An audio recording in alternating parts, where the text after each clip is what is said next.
I am a skeptic and don't really believe in anything paranormal, but I have no other explanation to these events that was taking place in my own home. I am a teen and live with my mom and my two sisters. They also have no explanation to these strange occurrences. My first unexplained encounter happened to me when I was home alone. Sometimes we let our imagination run wild while feeling vulnerable or alone, but this was not my imagination.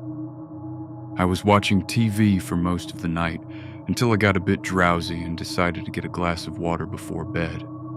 Still sleepy, but I could make out a faint tapping noise that sounded it was coming from the bathroom. Whenever I hear a noise, I immediately check it out so I wouldn't be paranoid. At ease, I walked towards the bathroom. The noise stopped and I saw nothing, and then shut the bathroom door. I called it a night, when suddenly the sound of a door creaking startled me. It shook me up a bit, but I knew I needed to check it out. It was the bathroom door. I froze in disbelief, rubbed my eye. I was trying to think of any explanation when footsteps above me solidified I wasn't alone. I wanted to scream, but that would only blow my cover. Tears in my eyes as I tiptoed towards the bathroom door. I quietly closed the door and locked it. I immediately called the police. I cried and told them someone was in my house. When the police arrived, they said there was no sign of forced entry and the house was clear. I didn't feel safe until my mom and my sisters arrived home from my auntie's house. I always believed it was an intruder until an unexplained thing would happen. Small things would happen, like I would be in the kitchen and place my phone on the table, and then I would find my phone on my desk in my room. I would always accuse my sisters of doing this, but they would explain similar thing like that would happen to them. I never believed them because I had no other explanation, and then they was messing with me. We started to hear tableware being bashed around with, and as we would go into the kitchen, loads of cutlery would be laying on the floor. A lot of the time my mom would be in work, but as soon as we would inform her about this, she would put it to our imagination. Me and my sister knew my mom agreed something was wrong with this house, so we questioned her on this. She admitted strange things would happen to her, and even said she would hear footsteps running across the hallways. We were shaken up after this, but relieved our mom knew something was wrong too. My mom told us this house wasn't old, but the previous couple who lived here has sadly died after their child has passed away. The cause of death was never revealed to us, and that scares me. Admittedly, I was annoyed my mom hadn't told us before we moved. My mom was looking for new properties as we refused to stay in the house much longer. I started to noticing my little sister talking to herself. I honestly didn't give this much thought as there was not many children her age, and I took it as her making her own fun and playing with imaginary friends. She then introduced me to her imaginary friend she called Poppy. I laughed and asked, had she made any more imaginary friends? My sister seemed confused and stated Poppy was real and not imaginary. I laughed it off and continued on my day. My mom noticed this as well, but seemed a lot more concerned than I was.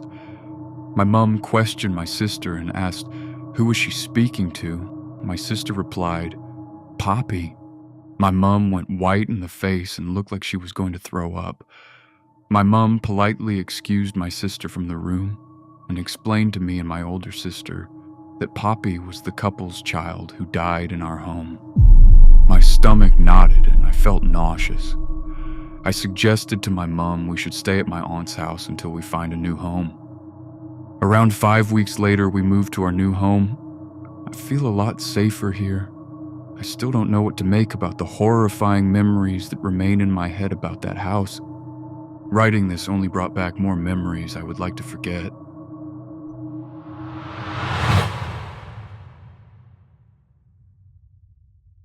So a few summers ago, I was about 21 years old.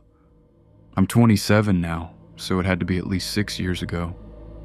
After finishing college, I did what almost every college student does and moved back into my parents' home in the western suburbs of Chicago, Illinois, with no plan of what I was going to do with my life. My parents lived in a split-level style house, and my bedroom growing up was located above the garage. The house was built around the late 1940s, and a lot of people had come and gone since its construction. It was a warm summer day in May, about 12 p.m. or 1 p.m., and I was in my room with my girlfriend at the time, preparing for an interview I had in about an hour. We were the only two people home, and we both heard an extremely loud bang noise from beneath our feet, which came from the garage. It was loud enough to shake the floor. At the time, my dad had 2 motorcycles, and the noise was so loud I was convinced one of the cycles had fallen. It was loud enough that I thought something at least a few hundred pounds had been dropped to the floor. I even remember telling my girlfriend at the time, "My dad is going to be pissed." So naturally, I wanted to make sure that everything was okay and also inform him about his motorcycle falling so he didn't have to discover it when he got home from work. I entered the garage, which was completely black, and flipped on a light, but both motorcycles were standing up, with their kickstands down. There were also ladders hanging from the garage ceiling and kayaks, but nothing seemed to be out of place. The floor was completely clear of any debris. At this point, I re-entered my room, finished getting ready, and my girlfriend and I parted ways. About 2 hours later, after finishing my interview, I arrived back home. I couldn't help but shake off what had occurred earlier, and this time, I was the only person home. Both parents were at work, and my girlfriend went back to her mom's house, approximately 30 minutes away. Nobody else lived in the house, and my small dog was sound asleep. I re-entered my room and began changing out of my constricting dress clothes, but grew more and more curious about the noises I'd heard beneath my feet. Being the smartass that I am, I began joking around with myself, saying, "Imagine if I knocked on the floor and it knocked back." So I decided to try it. Using my foot, I stomped the wood floor of my room twice. I gave it about 2 to 3 seconds of pure silence, and suddenly, bam, bam, the floor had knocked back twice at me. It was just as loud as the first 2 noises, but this time, it happened to be repeating the same knocking pattern I did to the floor. I could tell because each knock noise had a slight pause in between, exactly like what I did with my foot. I felt the fear start in my feet and spread throughout my body. I was as white as ghost. I immediately left my room, heading for the kitchen, and I remember placing my back to the corner while I plugged in my phone and attempted to distract myself. I texted my dad and my mom, asking if they were home, and both of them advised they were working. My girlfriend was about 15 minutes out at this point, and the minute she got to my house, we left. Later in the evening, I researched the garage, and not a single thing was out of place. Nothing had fallen, and nothing explained what the noises were coming from the garage. We were never able to determine what happened, but it was not the first time something weird happened in that house, and it was not the last. In 2020, my parents finally moved, and since then, we have had nothing unusual happen. I have my own house at this point in my life and even lived alone for almost 2 years, and all my unusual experiences stopped the minute I left that house.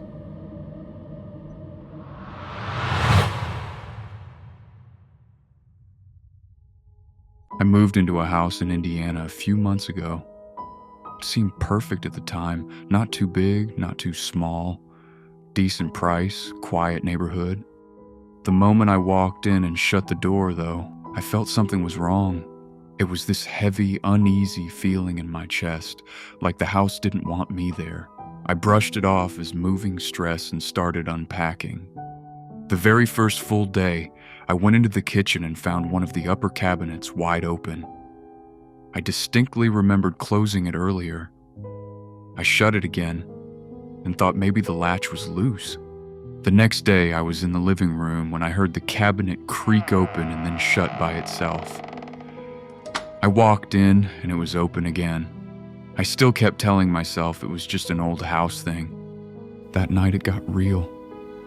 I was lying in bed when I heard slow footsteps in the hallway. Not normal walking, slow, dragging steps, like someone sneaking around. They'd stop right outside my bedroom door for what felt like minutes. I live completely alone. No pets, no roommates. I laid there frozen, listening. This happened almost every night after that. Then the nightmares started, and that's when I knew something was seriously wrong. The first bad one, I woke up from screaming. In the dream, I was in my bed, but the room was freezing. I looked up, and there was a man hanging from the ceiling right above me, rope around his neck, body swaying. His face was purple and swollen, eyes bulging open, staring straight down at me.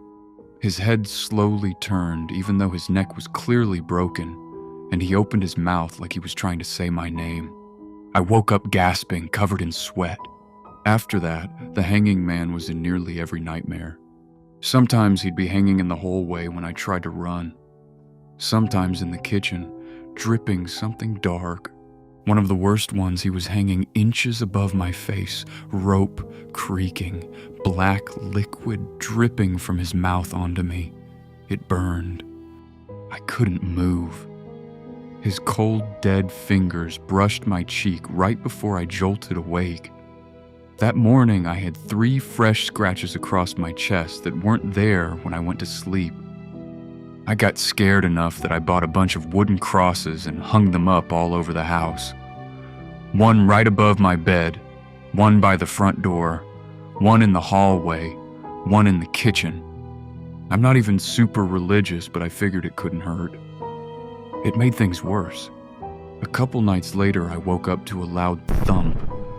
The cross above my bed was on the floor, turned completely upside down. The nail was still in the wall. I hung it back up straight. The next day, the hallway cross was upside down, then the kitchen one. No matter how many times I fixed them, they'd be inverted again. One afternoon, I came home from the store, and every single cross in the house was flipped upside down at the same time. The activity kept escalating hard. Cabinets would slam so loud it sounded like they were going to break.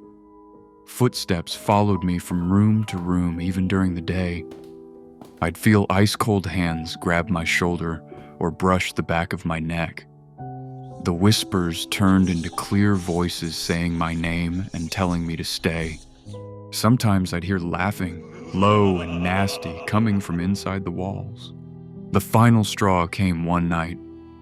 I woke up around 3 a.m. to every cabinet in the kitchen slamming open and shut at the same time, super fast, like something was raging.